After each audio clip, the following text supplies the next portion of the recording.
Hello, Goodfellas! In this episode, we take a closer look at one of the series' most controversial characters, Feech La Manna. Learn more about Feech's fate and backstory, his rise to success, his relationships with other mobsters, and the events that ultimately led to his downfall. Feech's story has its origins in Sicily in the first and second half of the 20th century. Born into a world where the Sicilian mafia wielded incredible power and enormous influence, Feech becomes a man of honor at a young age. Seeking new opportunities, Feech immigrates to the United States and stops in Jersey, where he becomes part of the DeMeo crime family. Feech moves quickly through the ranks and eventually becomes a capo. Feech was highly regarded for his ability to make money. Early in his career, Feech acted as the personal driver for notorious gangster Tommy Pinto. One of Feech's most lucrative ventures was gambling. In particular, he was known for running a super profit-making high-stakes card game that featured some of the most famous players, including mafia figures, celebrities, and sportsmen. The year was 1982, and two rookie gangsters, Jackie Aprile and Tony Soprano, were looking to make a name for themselves in the DeMeo crime family. They plotted to heist a Feech's game, hoping to make an impression on the bosses and move up the ranks. The plan was to have their friend Ralph Cifaretto join them, but it turned out he had contracted gonorrhea, so Ralphie jumped off the theme at the last minute. Never giving up hope, Jackie and Tony decided to go all in, knocked off the game, and snatched up almost 20 grand. Feech was furious at this raid and complained to the family's superiors about the disrespect from the teenagers. However, despite his grievances, he had to relent after a sit-down involving Tony's father, Johnny, and Jackie's older brother, Richie, respected capos who stepped in to defend the robbers. The underground card game that Feech was running was most likely outside of Newark, and Feech was of the impression that that's where the DeMeo family's authority ends. When Johnny Boy or Uncle June demanded that Feech cut the family some slack, he probably told them to go smoke bamboo. Tony and Jackie were no fools. They kept their ears open and knew that Feech was acting on his own with only a short crew. Moreover, by his attitude, La Manna was incurring the wrath of the DeMeo family. Tony and Jackie then made a brave and calculated decision. They decided to heist Feech, knowing full well that if they were successful, the tough guys of the DeMeo family would be fascinated by the fact that the young men had seized the initiative. In 1984, Feech, along with other major mobsters, was busted on racketeering charges.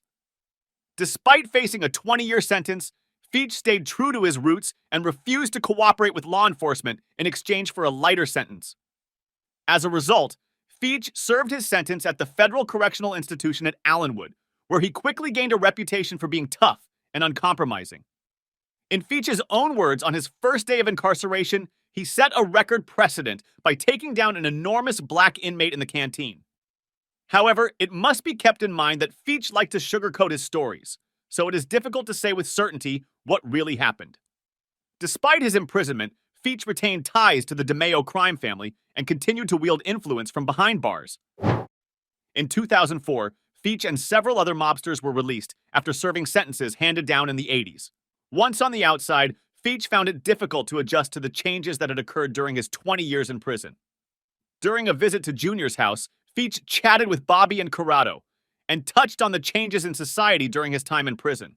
What surprised him the most was the fact that Broads shave bushes, which shows how detached from reality the mafioso was.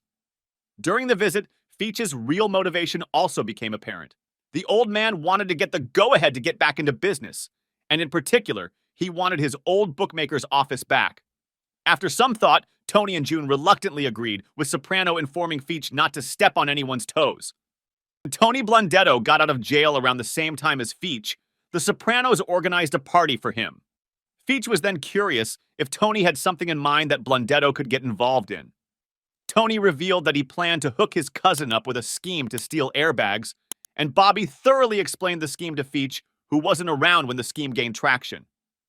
Feech was shocked by the new revelations, asked Soprano to send his regards to Blundetto, and walked away.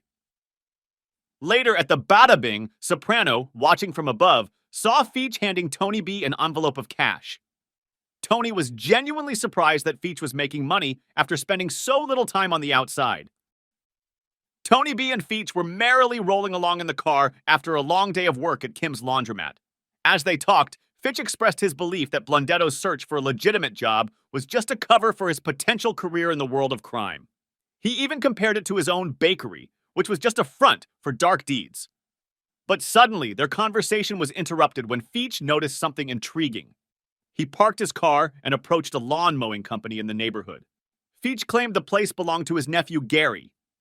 He approached Sal Vitro, who was neatly mowing the lawn, and asked him what he was doing.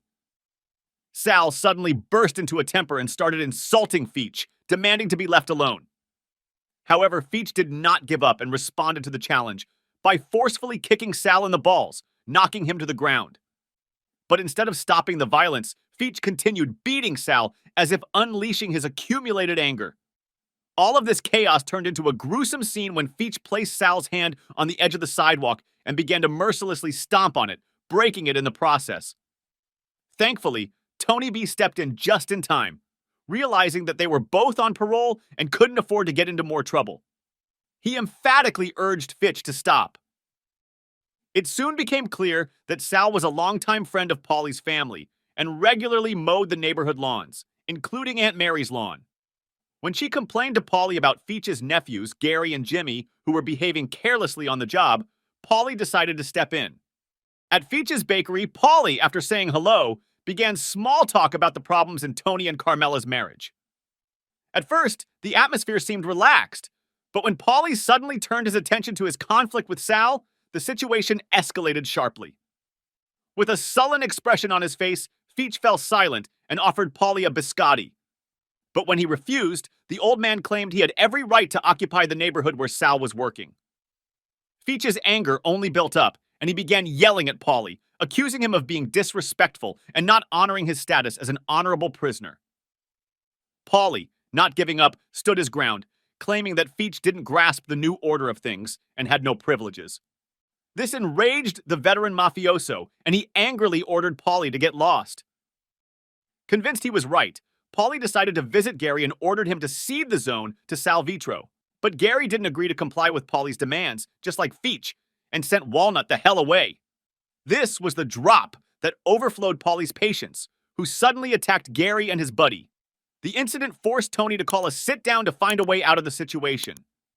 Tony, with the wisdom of an experienced mafioso, proposed to divide the neighborhood in half.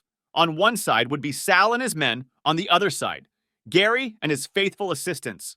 Sal was disappointed, feeling left out. But Polly, showing his cunning and ability to compromise, assured Sal that he could also mow Tony and Johnny Sack's lawns. Feech, however, remained unhappy with the decision. Tony realized that he had to take care of the old man because he was becoming a problem. La Manna had no respect for Tony's authority at all and constantly screwed over Soprano and his crew. Tony was tired of Feech's defiance. The old man would nod his head in agreement when Tony gave him orders, but he would do whatever he wanted, stepping into other people's territory and violating the rules. It wasn't long before Tony got wind of Feech's deceitful scheme to rob a wedding. Several cars had been stolen from the celebration of a close acquaintance of Tony's, and that was the final straw. Tony knew something had to be done, but was unwilling to resort to bloody methods against the old man. Still having respect for Feech, Tony looked for other ways to resolve the problem. And that's where Christopher Moltisanti and Benny Fazio came to the rescue. With the help of deceit, they induced Feech to hide several stolen flat-screen televisions in his garage. Then fate relentlessly intervened in this game. A parole officer showed up at Feech's house and noticed one of the TVs in the living room. He conducted an inspection of the garage and discovered the rest of the stolen TVs. Feech was arrested and jail awaited him, which became his grim asylum for the rest of his life. Many people fail to notice that the TV scheme is not an accident. Usually, Feech would be visited by some other parole officer, but in this scene, a brand new officer arrives who is almost certainly on the mafia payroll. He knows what to look out for and immediately suggests checking out the garage, which once again proves that Tony Soprano came up with the idea to frame Feech. If you enjoyed this video, be sure to subscribe to Vano VHS and hit the like button.